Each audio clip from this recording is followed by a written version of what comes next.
সপ্তপূর্ণা গাছ পড়ে গেছে।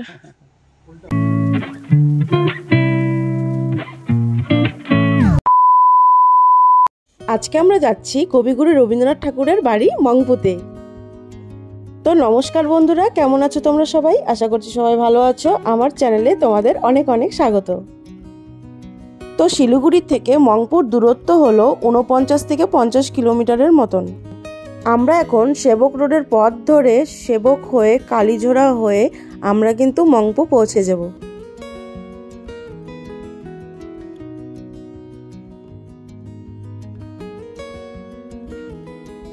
তো ওই রাস্তা সোজা রাস্তা ধরে তোমরা এগোতে থাকলেই কিন্তু তোমরা একটা এখানে টার্ন পেয়ে যাবে। দেখতে পাচ্ছ সামনে দুভাগে ভাগ হয়ে গেছে একটা রাস্তা। ডান দিকে মানে মেন রোড ধরে যদি তোমরা ডান দিকে চলে যাও তাহলে গ্যাংটক পৌঁছে যাবে, আর বাঁ হাতে যদি তোমরা টার্ন হয়ে যাও তাহলে তোমরা রবীন্দ্র ভবন চলে যাবে, মানে মংপুতে তোমরা পৌঁছে যাবে। এখান থেকে দেখো রবীন্দ্র ভবনের দূরত্ব হলো 11 কিলোমিটার। তো এখন তোমাদের সঙ্গে একটু রোড ট্রিপটা শেয়ার করছি, যাতে তোমাদের টু হুইলার নিয়ে আসতে যাতে কোনো অসুবিধা না হয়, আর তোমরা বুঝতেও পারবে রাস্তাটা কীরকম। আর আমার কাছে তো বেশ ভালোই লাগছিল, রোডটা খুব সুন্দর ছিল।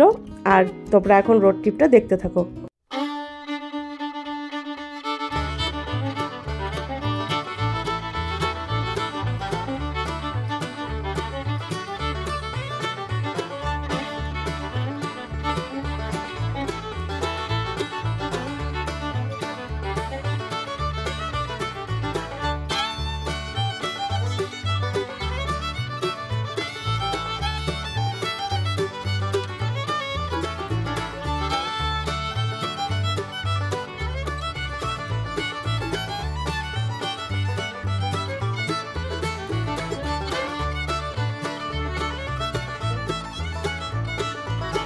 মংপু কিন্তু সিনকোনার জন্য কিন্তু খুবই বিখ্যাত, আর রবীন্দ্র ভবনের পাশে রয়েছে কিন্তু সিনকোনা ফ্যাক্টরি।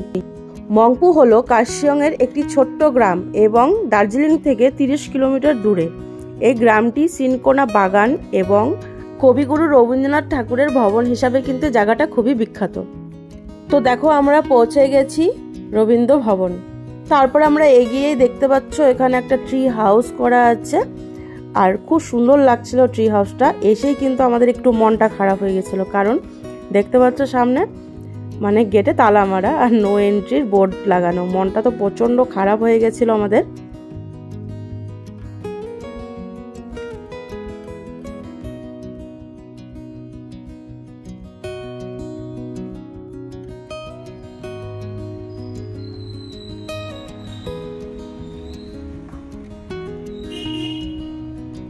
নো এন্ট্রি, বাইরের থেকে যতটুকু পারছি ভিডিও করছি।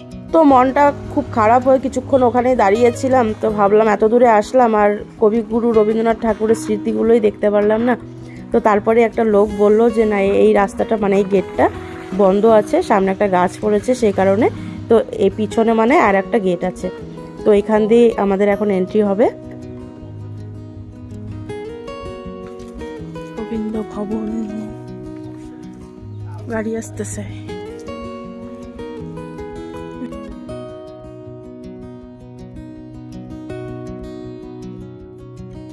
দেখ রাস্তা,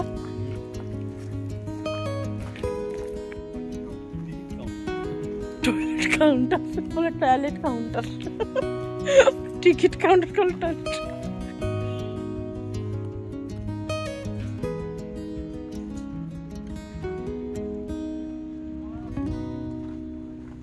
টিকিট কাউন্টার। তো এখানে টিকিট কেটে নিতে হবে, পার হেড 25 টাকা করে। বন্ধ হবে, দেরি করে চলে আসছি আমরা। ওখানে দাঁড়িয়েছিলাম তো।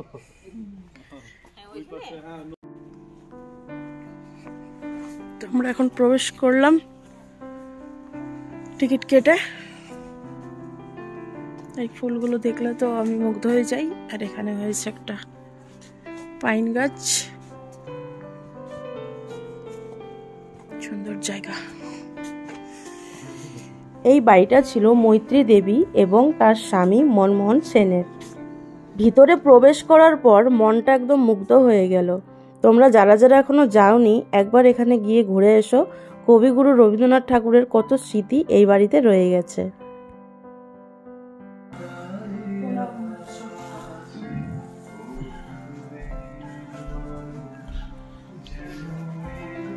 বাংলার ছোঁয়া রয়ে গেছে, একটা গন্ধ, স্মেল।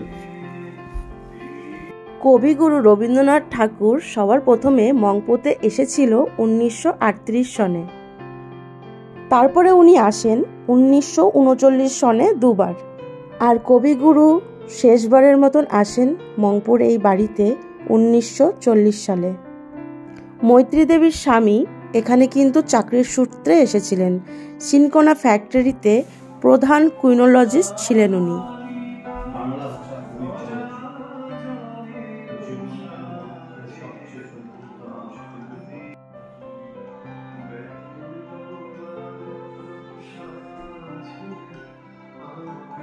মৈত্রী দেবীর আমন্ত্রণে কিন্তু কবিগুরু এখানে এসেছিলেন। কবিগুরু যখন আসতেন তখন কিন্তু রাস্তাঘাট এত উন্নত ছিল না আর এত ভালো ছিল না, খুব খারাপ কিন্তু রাস্তার অবস্থা ছিল। তখন কবিগুরুকে মেন রোড, মানে যে রোডটার থেকে আমরা ঘুরে আসলাম, মানে 9 কিলোমিটার 10 কিলোমিটার মানে পিছনে, ওখান থেকে কবিগুরু রবীন্দ্রনাথ ঠাকুর পালকিতে করে এই বাড়িতে আসতেন। কবিগুরু রবীন্দ্রনাথ ঠাকুরের স্মৃতি জাদুঘর নামেও কিন্তু এই ভবন পরিচিত। এবার বলি মৈত্রী দেবী ছিল কে।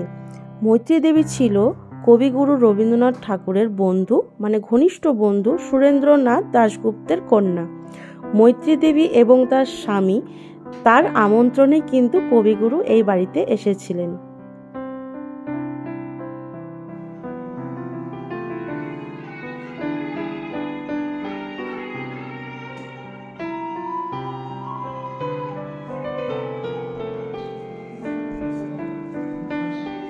কি আছে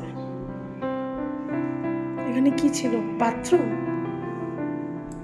এখানে দেখতে পাচ্ছ এইটা হলো ছোট করে একটা স্নানের জায়গা ছিল যেখানে কবিগুরু স্নান করতেন। আর এখানে একটা ছোট করে শোকেসও দেখো মানে করা রয়েছে। আর এই যে নিচেটা দেখতে পাচ্ছ যেটা কল মানে লাগানো, ওখান দিয়ে ঠান্ডা জল পড়তো, যেহেতু এখানে খুব ঠান্ডা মানে পড়ে, সে কারণে এই যে পাশে একটা মানে চৌবাচ্চার মতন করা আছে, ওখানটায় গরম জল থাকতো। তো দুটো ফুটো করা ছিল, একটা দিয়ে গরম জল মানে আসতো আর একটা দিয়ে ঠান্ডা জল, মানে কলটা দিয়ে ঠান্ডা জল পড়তো। তো কবিগুরু এখানে স্নান করতেন ভিক্টোরিয়াতে।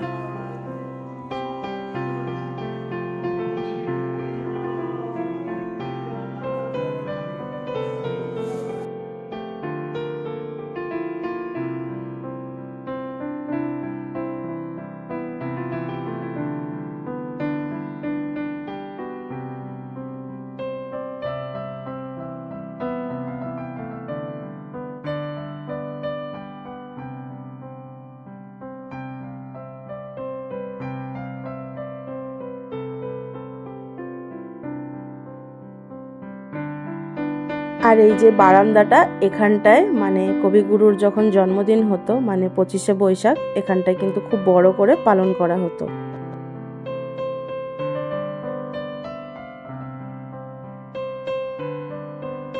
তো এটা হলো কবিগুরু রবীন্দ্রনাথ ঠাকুরের শোয়ার ঘর। আর এই ঘরটা কিন্তু দরজা টরজা সব বন্ধ, এটা পুরো লক করা ছিল, এখানে কোনো ঢোকার পারমিশন নেই, বাইরের থেকেই মানে আর কি দেখা যায়।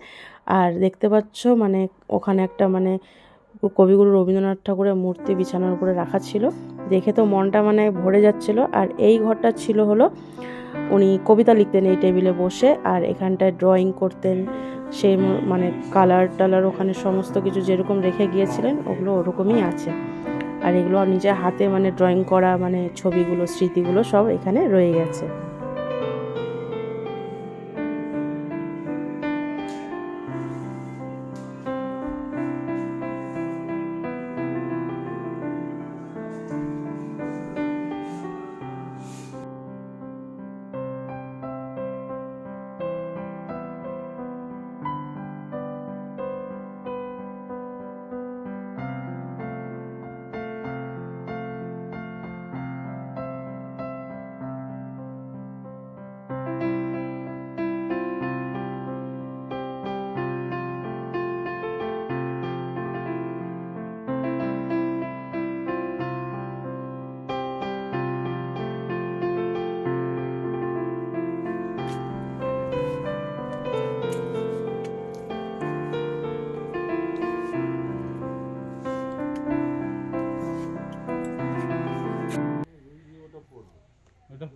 সপ্তপূর্ণা গাছ পড়ে গেছে।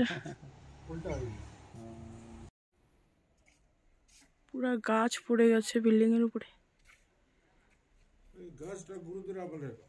হ্যাঁ, ও আচ্ছা আচ্ছা। পাতাটা উঠাবো একটা দেখি। হ্যাঁ সত্যি, ধরো তো হেলমেটটা। গুরুদেবের টাইমে যায়। ছিড়বো একটা পাতা। আজকে মনটা আরও একবার খারাপ হয়ে গেল যে এত একটা পুরনো গাছ, মানে কবিগুরু রবীন্দ্রনাথ ঠাকুর আমলের এই গাছটা আজকে না কিছুদিন আগে এই গাছটা পড়ে গেছে। আর এই গাছের নিচে বসে কবিগুরু রবীন্দ্রনাথ ঠাকুর কিন্তু অনেক কবিতা লিখেছেন। আর এই গাছটার নামকরণও কিন্তু কবিগুরু রবীন্দ্রনাথ ঠাকুর করেছিলেন। সপ্তপুনার নামটা কিন্তু উনিই রেখেছিলেন। 148 না, আরো আগে হবে, কম না।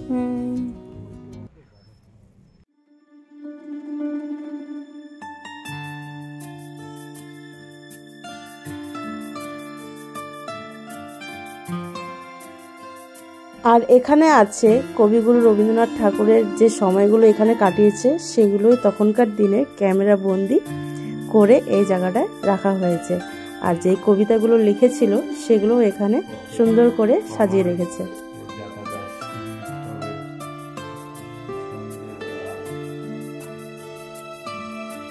সব কবিতা লেখা এখানে।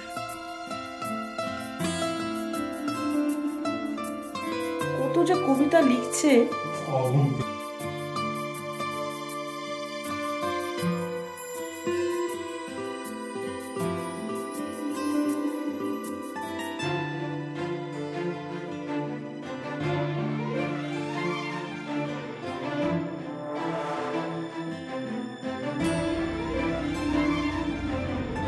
এখানে যদি তোমরা শিলিগুড়ি বাইরে কোথাও থেকে আসো তাহলে কিন্তু এই ট্রি হাউসটা তোমরা অনলাইনে বুক করতে পারবে। আর এখানেও কিন্তু থাকার ব্যবস্থাও আছে, তোমরা অনলাইনে বুক করে নিতে পারো। তাহলে আজকের মতো ভিডিওটা এত পর্যন্তই। এবার পেট পুজো করার পালা। তাহলে যদি ভিডিওটা ভালো লাগে তাহলে অবশ্যই একটা লাইক করে দিও। আর যদি কিছু জানার থাকে তাহলে কমেন্ট করো। আর যদি চ্যানেলে আমার নতুন হয়ে থাকো তাহলে চ্যানেলটিকে অবশ্যই সাবস্ক্রাইব করে দিও। তাহলে আজকের মতন টাটা।